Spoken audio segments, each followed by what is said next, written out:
અમૃતાઝ veg kitchen ગુજરાતીમાં આપ સૌનું સ્વાગત છે। આજે આપણે એક નવી રેસીપી બનાવીશું, ગાજર હલવા રબડી ટાર્ટ। ખૂબ જ ટેસ્ટી લાગે છે। ગાજરનો હલવો તો ટેસ્ટી જ હોય છે, પણ એની સાથે રબડી અને ટાર્ટ આ બેનું મિશ્રણ ખૂબ જ યુનિક લાગે છે અને આ આખી રેસીપી શુગર ફ્રી છે। તો ચાલો જોઈએ કેવી રીતે બને છે। અને હા, મારી ચેનલને સબસ્ક્રાઈબ કરવાનું ના ભૂલશો અને બેલ આઇકોનને પણ ક્લિક કરજો, જેથી તમને મારા આવાવાળા વિડીયોઝની જાણકારી મળતી રહેશે।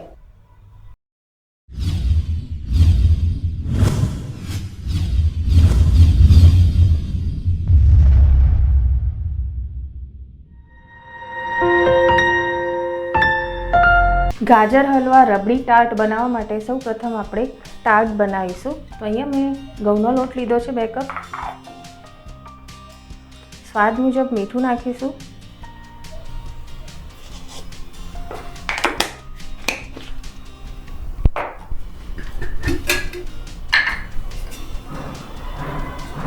મોણ માટે તેલ નાખવાનું છે। જે રીતે આપણે ભાખરીનો લોટ બાંધીએ છીએ એ જ રીતે આ ટાર્ટનો લોટ તૈયાર કરવાનો છે। તો મોણ થોડું સરખું એવું નાખવાનું છે, કારણ કે આ ટાર્ટને આપણે ફ્રાય નથી કરવાના, બેક કરવાના છે।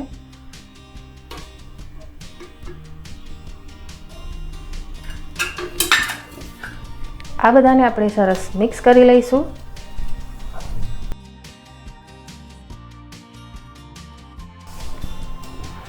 હવે આપણે થોડું થોડું પાણી તેમાં નાખીશું અને ભાખરી જેવો લોટ બાંધીશું।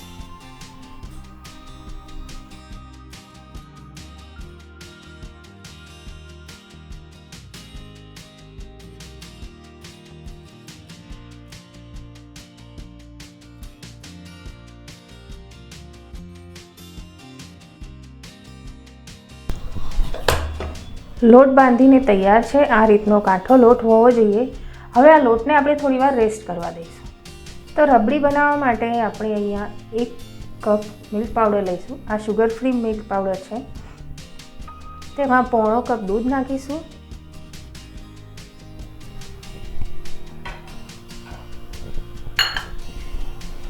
આને બરાબર મિક્સ કરીશું। તો ગેસ ઉપર મૂકતા પહેલાં જ આને મિક્સ કરી લેવાનું છે, જેથી તેને ગાંઠો ના પડે।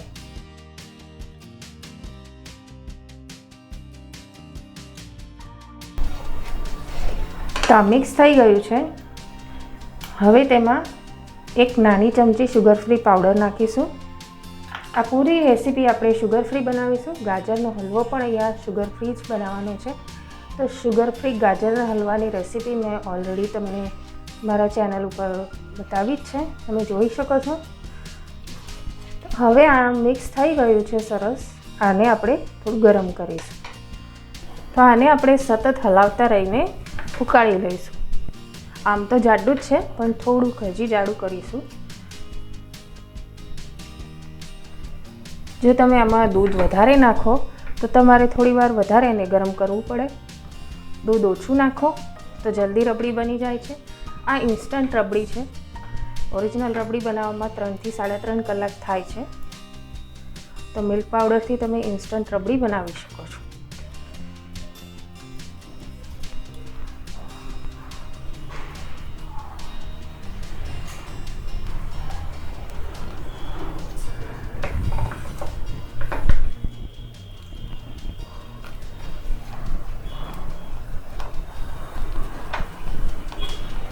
સતત હલાવતા રહેવાનું છે, નહીં તો નીચે ચોંટી જાય છે।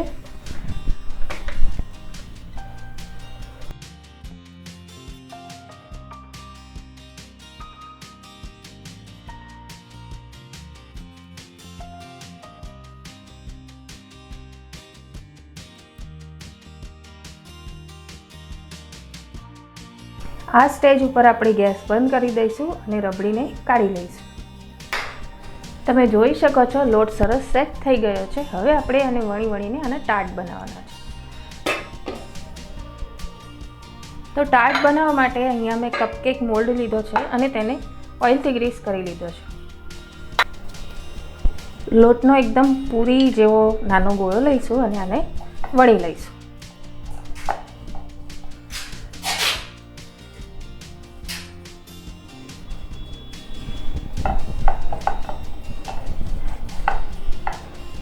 તો પતલું વણવાનું છે આને સરસ, જેથી તે ફૂલી ના જાય.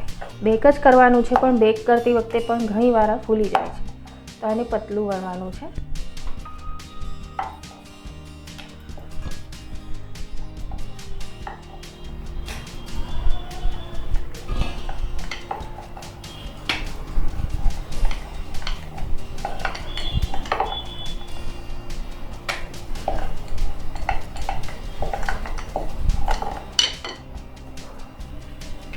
તો આ વણીને તૈયાર છે.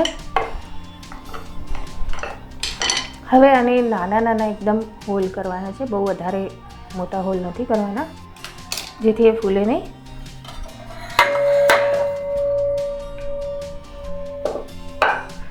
મફિન ટ્રે લઈશું અને એમાં આ રીતે આને અંદર મૂકીશું.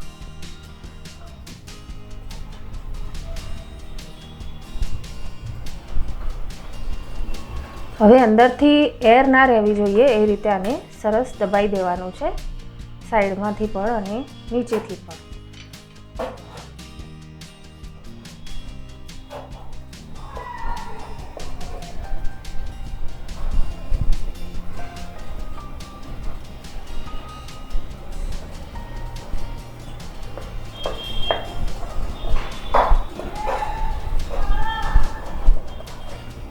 તો આ રીતે આપણે બધા જ ટાર્ટ બનાવી લઈશું. હવે આ ઉપરનો જે એક્સ્ટ્રા પાર્ટ છે તમે કાતરથી કટ કરી શકો છો, અને આમને આમ રહેવા દેશો તો પણ ચાલશે, પણ જો ડેકોરેશન માટે તમારે કટ કરવું હોય તો આને તમે કાતરથી કટ કરી શકો છો.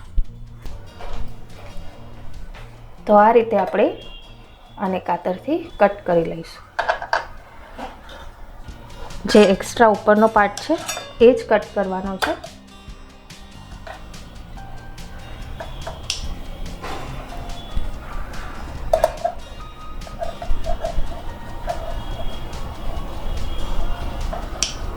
તો આ જે ટાર્ટ છે એક સરખા દેખાશે. આ જ રીતે બધા ટાર્ટ આપણે બનાવી લઈશું.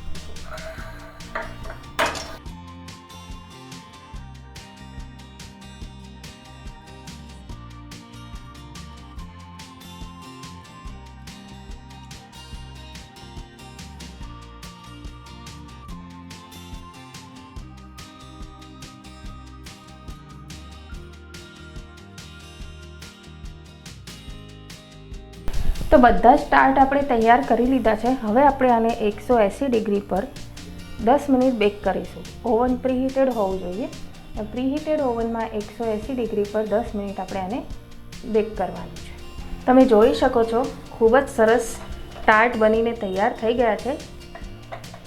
એકદમ ક્રન્ચી બન્યા છે.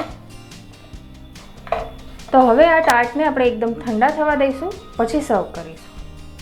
તો અહીંયા ટાર્ટ તૈયાર છે, રબડી પણ છે અને હલવો પણ તૈયાર છે. હલવાની રેસીપી તમને મારા ચેનલ પર મળી રહેશે.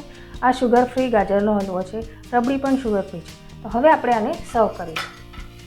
સર્વ કરવા માટે અહીંયા આપણે ટાર્ટ લઈશું, તેમાં ગાજરનો હલવો લઈશું. હલવાને આ રીતે ફ્લેટ કરી દેવાનો છે. તેના ઉપર રબડી સ્પ્રેડ કરી દેવાની છે.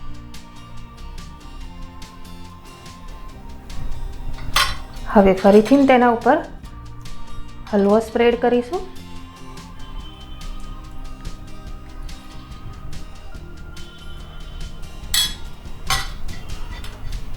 અને રબડી નાખીશું.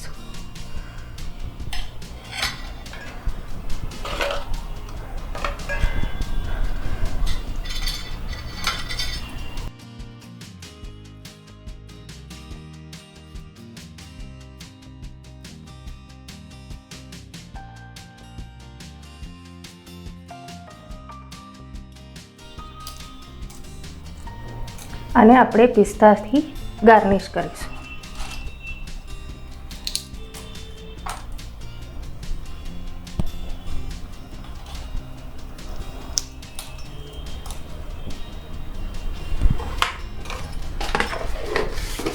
ટેસ્ટી હેલ્ધી ગાજર હલવા રબડી ટાર્ટ બનીને તૈયાર છે. તો તમે પણ બનાવો અને મને જણાવો તમને મારી આ રેસીપી કેવી લાગી. ધન્યવાદ.